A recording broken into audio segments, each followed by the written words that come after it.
Thank you very much detective Amar. आपने जो मदद की, पुलिस डिपार्टमेंट को आप पे नाज है। ये तो मेरा फर्ज है इंस्पेक्टर।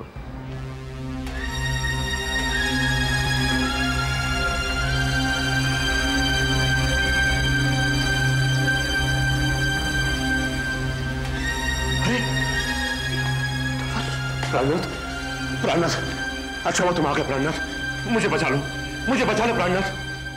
इन लोगों ने मेरे सारे धंधे पकड़ लिए हैं, सब पे कब्जा कर लिया है। तुम्हारी पहुंच बहुत ऊंची है, प्लीज मुझे इस मुसीबत से निकालो प्राणनाथ, प्लीज।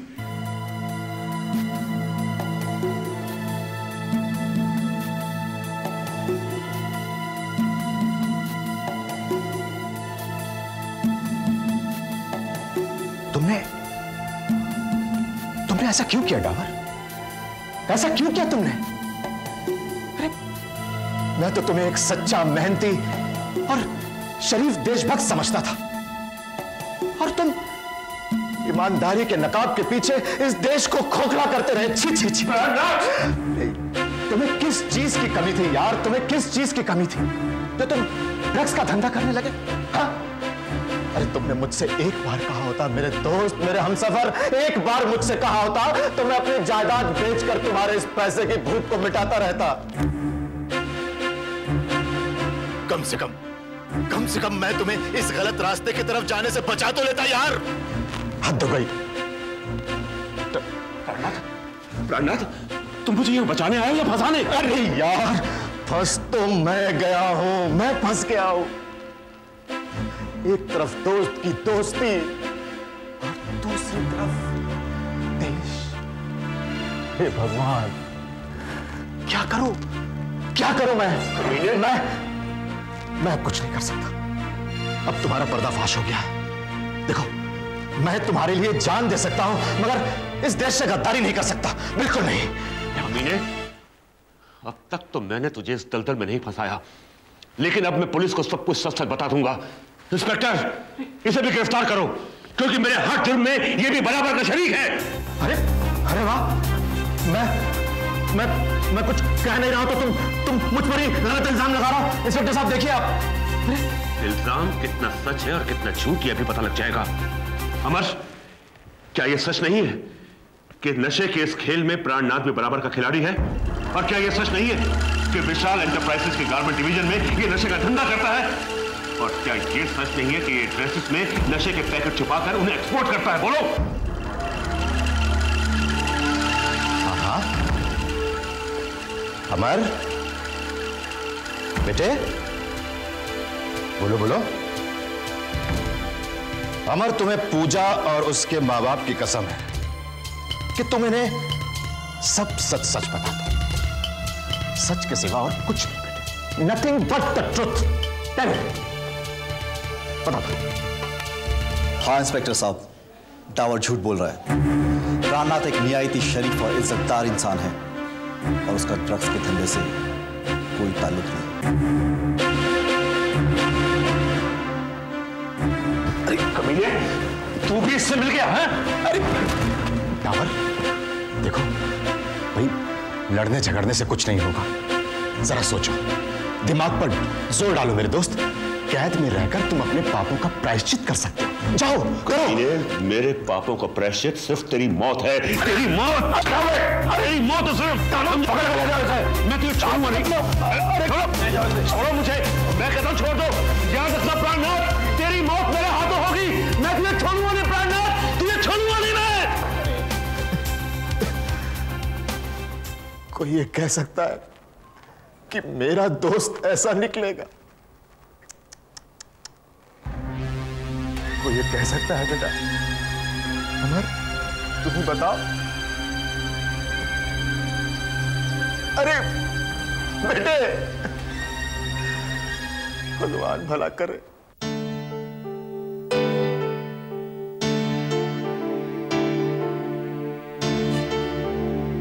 फोन करते रहना।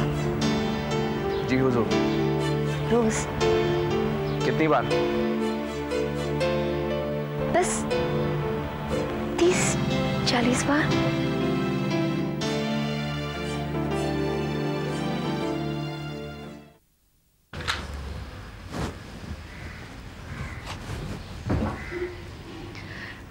परेशान मत हो किरण, उसने कहा है तो वो जरूर आएगा। 11:30 बजने में अभी भी वक्त बाकी है। वो नहीं आएगा मामा। तू ऐसा क्यों सोचती है? क्योंकि मैं अपनी किस्मत को जानती हूँ मामा।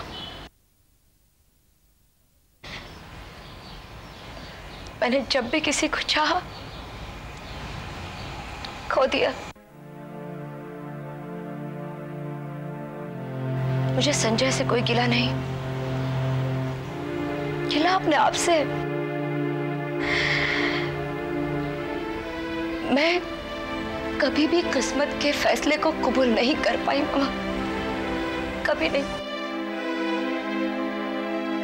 एक बार मैं इतने दर्दनाक दौर से गुजर चुकी हूं, फिर भी मैंने अपने जज्बातों को कुचलना नहीं सीखा।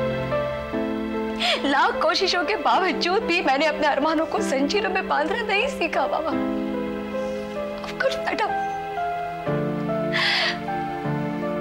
हर बार हवा के झोंके की तरह खुशियां चंद लम्हों के लिए मेरी जिंदगी में आती है, दिल में झूठी उम्मीद जगाकर चली जाती है और फिर कभी लौट कर ही नहीं आती। अब मेरे हिस्से में रहता है इंतजार, सिर्फ इंतजार। किरण, नहीं बेटे। Happy birthday to you.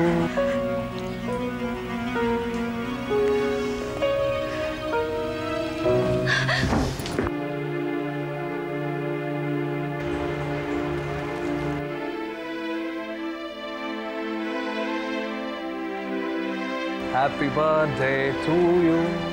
Happy birthday to you.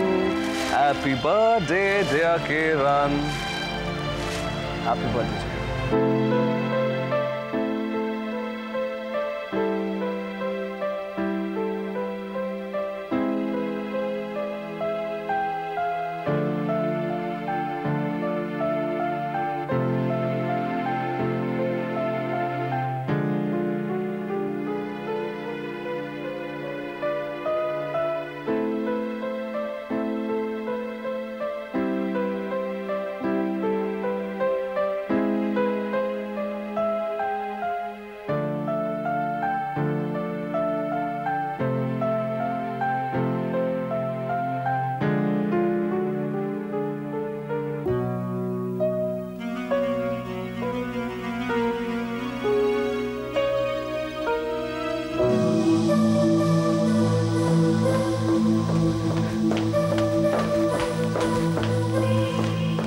Neha को कहाँ छुपा रखा है? बताओ मुझे, नेहा को और पूजा के माँ बाप को कहाँ छुपा रखा है तुमने?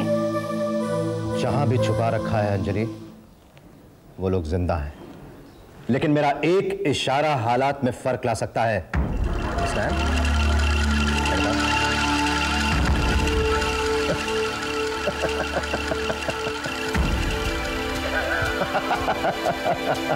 पर मुझे तुमसे इस बचकाने सवाल की उम्मीद नहीं थी।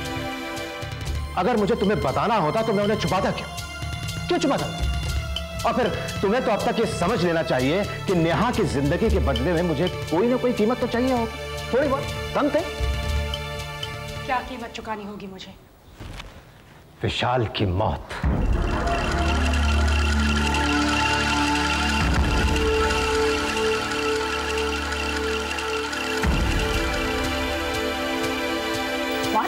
यस, नेहा की जिंदगी के बदले में मुझे विशाल की मौत चाहिए अंजलि, हिसाब बराबर।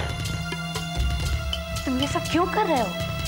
क्योंकि मुझे विशाल की दौलत चाहिए, जो कि मैं उसके जीते जी नहीं कर सकता, और उसके मरने के बाद उसकी दौलत की हकदार कानूनन उसकी पत्नी होगी, जो कि तुम हो।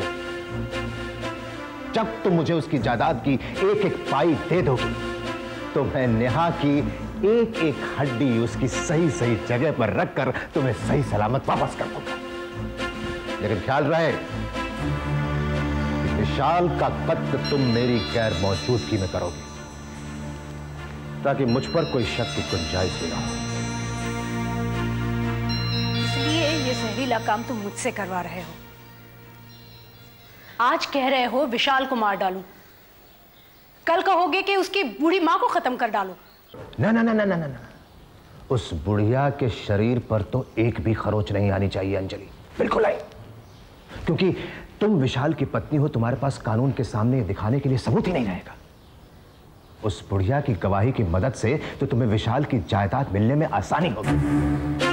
तुम्हें तो उसके सामने बस उसके ख्वाबों की बहू बनकर दिखाना है, ताकि वो अपनी जायदाद का छोटा से छोटा हिस्सा भी तुम्हारे हवाले करके कहीं किसी आश्रम में चली जाए भजन वजन करने, और क्या, जहां से वो फिर कभी वापस नहीं आएगी। क्या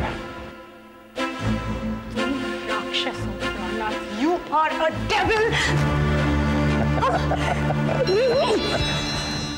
तब तो तुम ये भी जानती होगी अंजलि कि जब किसी राक्षस के दांत एक भोली भाली लड़की के गर्दन पे पड़ते हैं तो कितना खून निकलता है। क्या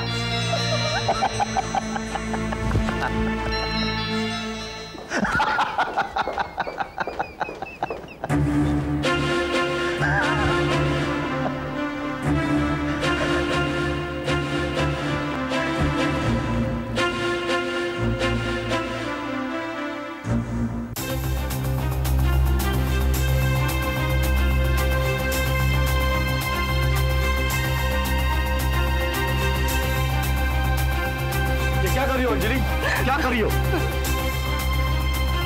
अमर, मैं थक चुकी हूँ, जिंदगी से बहुत थक चुकी हूँ। क्या मेरा गुनाह यह है कि मैं अपनी बहन से इतना प्यार करती हूँ? क्या मेरा गुनाह यह है कि मैं विशाल जैसे बेकसूर आदमी को तबाही से बचाना चाहती हूँ?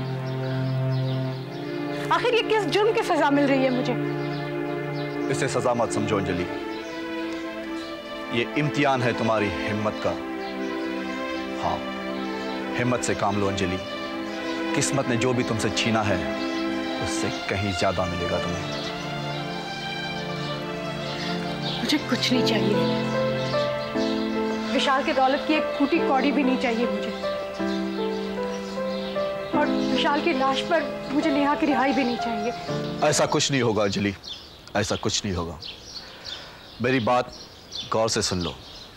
इस बार तुम विशाल के घर जाओगी, लेकिन विशाल की नहीं बल्कि प्राणनाथ की आंखों में धूल झोंकती रहोगी, जब तक मैं नेहा और पूजा के माँ बाप का पता नहीं लगा दूं। तुम प्राणनाथ की तसल्ली के लिए विशाल पर नाकाम हमला करना, उसे मारने का झूठा नाटक करना। मैं वादा करता हूं कि मैं नेहा को बहुत ही जल्द तुम्हारे हवाले कर दूंगा। अमर, नेहा मिल जाएगी ना? हाँ, जरूर मिल जाएगी। अब जाओ, हिम्मत मत हारना।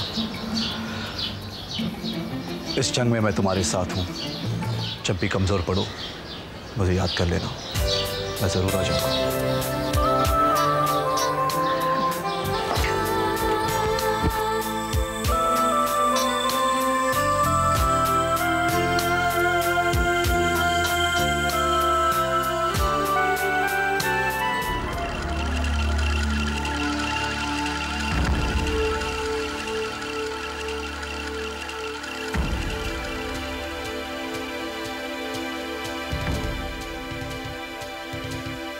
Hello mister Taneja.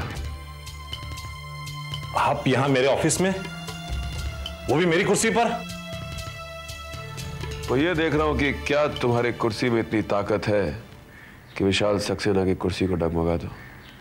क्या कहना चाहते हो तुम, और इस बदतमीजी का क्या मतलब है? ये बदतमीजी नहीं है मिस्टर तनेजा, मैं तो तमीज से पेश आ रहा हूं, और जो आपने मेरे साथ किया है उसके सामने ये कुछ भी नहीं है। मिस्टर विशाल,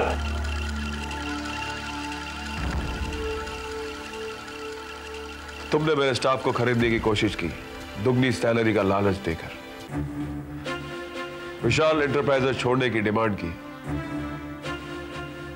उन्हें मेरे खिलाफ भड़काया, उनसे कहा कि विशाल सक्सेना एक गिरा हुआ आदमी है।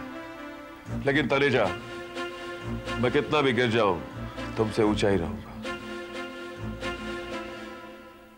शेखर, आनंद, कमल, इस आदमी को इसी वक्त धक्के मार के ऑफिस से बाहर निकालो और थाने में भर्ती कराओ। तुम लोग देख क्या रहे हो? Just take him away, take him away, this is my order. Taneja, तुम्हें इन्हें ऑर्डर देने का कोई हक नहीं है, क्योंकि आज से ये सब मेरे लिए काम कर रहे हैं। क्या? हाँ, क्योंकि मैं इन्हें 4 गुनी सैलरी पे हायर कर चुका हूं। अब ये सिर्फ मेरा ऑर्डर मानेंगे। कमीनो! हाथ मत उठाना मिस्टर तनेजा, मैं इन्हें ऑर्डर दे चुका हूं। अगर तुम इन पर हाथ उठाओगे तो ये तुम्हारे हाथ तोड़ देंगे।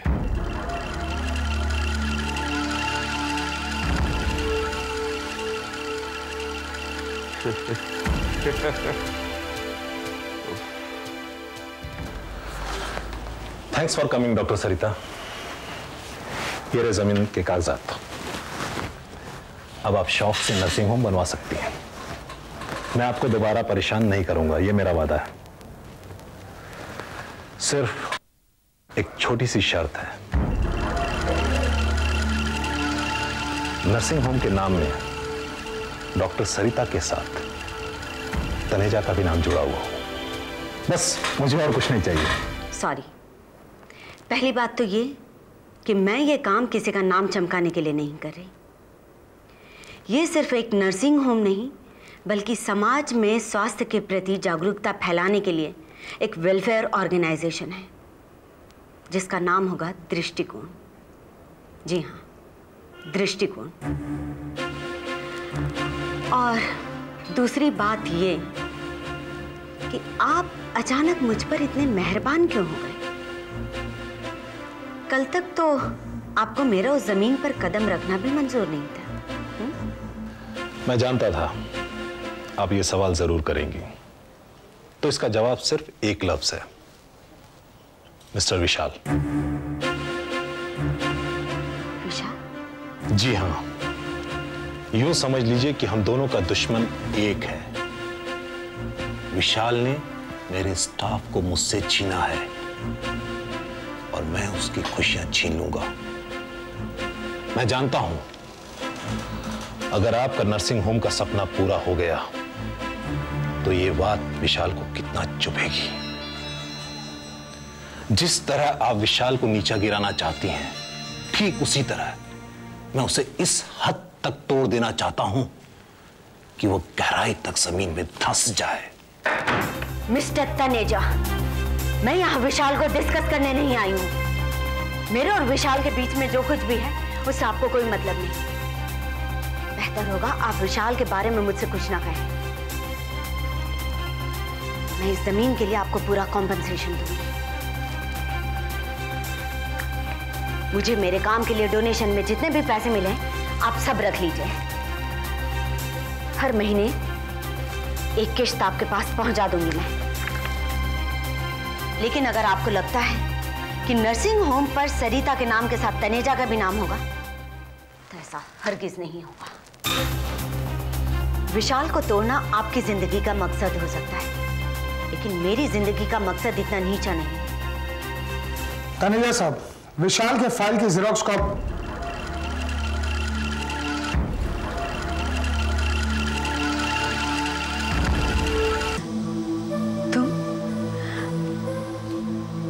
तो क्या तुम भी मिस्टर तनेजा से मिले हुए हो? किसने भेजा तुम्हें? वो सब साजिश थी।